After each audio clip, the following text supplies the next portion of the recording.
Cuidado, o descaso leva ao esquecimento. E não há nada pior do que se esquecer do Senhor.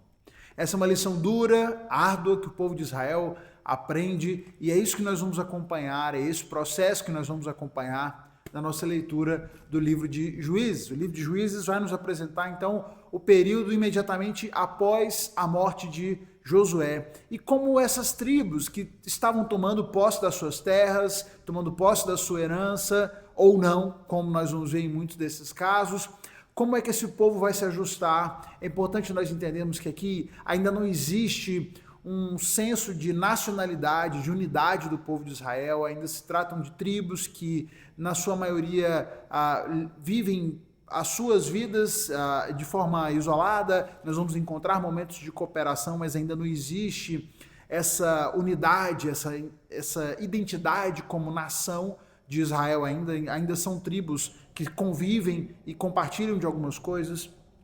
É importante você entender também que quando o texto fala sobre juízes, e vai falar sobre esses juízes, ele não está falando sobre juízes no nosso sentido contemporâneo, né? Alguém que está ali numa corte tomando decisões, não é sobre um sistema judiciário que o texto está falando. Mas esses juízes são líderes, pessoas que Deus levantou ao longo desse tempo da história de Israel. Pontualmente o Senhor levanta líderes que vão ser usados por ele para libertar o povo, para trazer salvação ao povo de Israel diante da opressão dos seus inimigos, e eles são chamados de juízes. Por isso o livro leva esse título. Mas eu quero fazer um resumo com você e fazer então o meu destaque sobre a reflexão de hoje.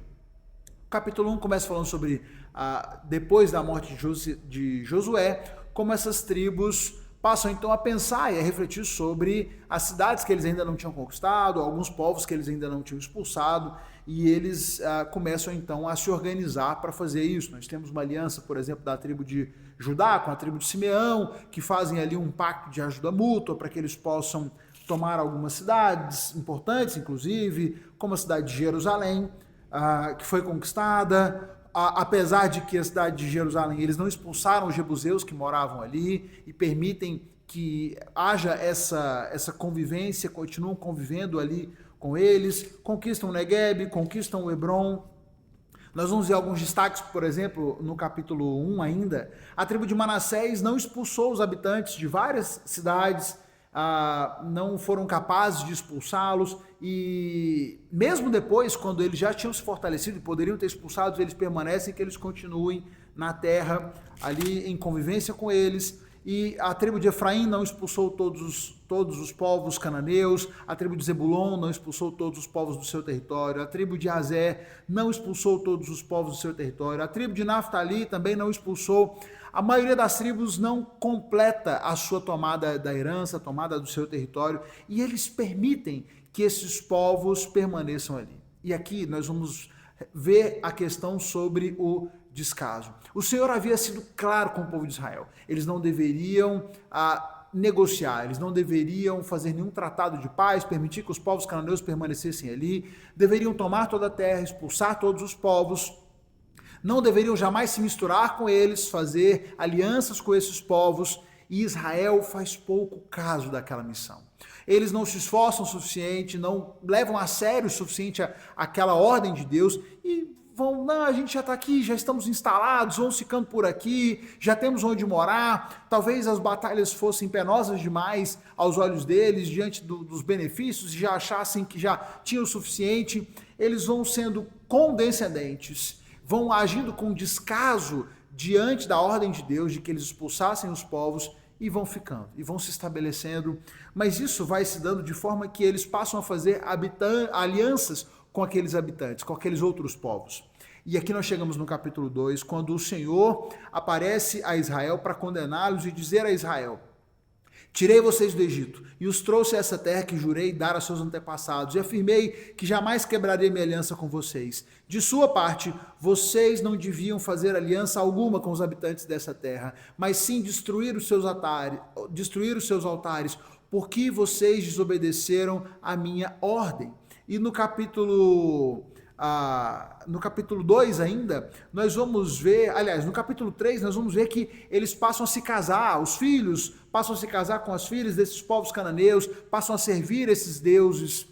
O povo faz descaso da ordem, da aliança com o Senhor. Havia uma aliança, havia um compromisso feito com Deus. O povo age com descaso, deixam para lá como algo de menos importante, algo de menor importância. E nós vamos ver o quanto isso é terrível para o povo de Israel, porque com o tempo, aquele descaso se transforma em desobediência, se transforma em pecado.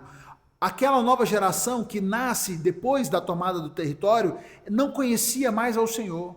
O texto no capítulo 2, verso 10 diz: depois que aquela geração morreu, a geração que lutou, que tomou a terra e se reuniu aos seus antepassados, surgiu uma nova geração que não conhecia ao Senhor, nem tinha visto as grandes coisas que ele havia feito por Israel. O descaso levou ao esquecimento. O descaso daquelas gerações que tomaram a terra e que deveriam ter cumprido até o final as ordens de Deus. O descaso daqueles pais. E o descaso em passar às novas gerações a devoção ao Senhor, a história de tudo aquilo que Deus tinha feito, o descaso dessa geração faz com que a próxima geração se esqueça do Senhor. Não conheciam ao Senhor, não conheciam as histórias, se esqueceram de Deus, passaram a adorar a Baal, a Astarote e a se envolver nas religiosidades ímpias e condenadas pelo Senhor. E por isso o povo passa a viver um ciclo de castigo de Deus, de opressão por parte desses outros povos que são usados por Deus para trazer castigo e juízo sobre Israel. E em ciclos o Senhor levanta pontualmente juízes que são usados por ele para libertarem o povo e trazerem alguns anos de paz a Israel. Israel tem alguns anos de paz, se afasta de novo do Senhor, o Senhor levanta diante do clamor do povo, o Senhor levanta um novo juiz que guia o povo na batalha, liberta, paz, afastamento, e esse é o ciclo que nós vamos encontrar ao longo do livro de Juízes. O descaso, inevitavelmente, levará ao esquecimento, e não há nada pior do que se esquecer do Senhor. O esquecimento do Senhor nos leva à morte, nos conduz à perdição, nos conduz ao pecado. Por isso é importante que você não se deixe levar pelo descaso. Não se descuide daquilo que o Senhor espera de você, não se descuide das ordens, dos mandamentos do Senhor. Não descuide, você que é pai, você que é mãe, não descuide da sua responsabilidade de viver em fidelidade, de ensinar aos seus filhos que amem ao Senhor. Porque o seu descaso pode levar ao desconhecimento do Senhor.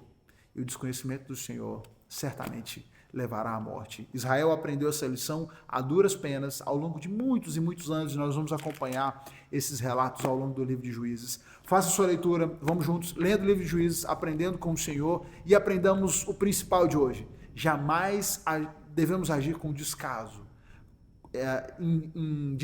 em relação às ordens, aos ensinamentos do nosso Deus. Sejamos fiéis a Ele em todo o tempo e nos comprometamos com a responsabilidade de fazê-lo conhecido, especialmente pelas nossas novas gerações. Deus abençoe você, a sua família. Vamos juntos, lendo, aprendendo. Amanhã a gente se encontra aqui para mais uma reflexão.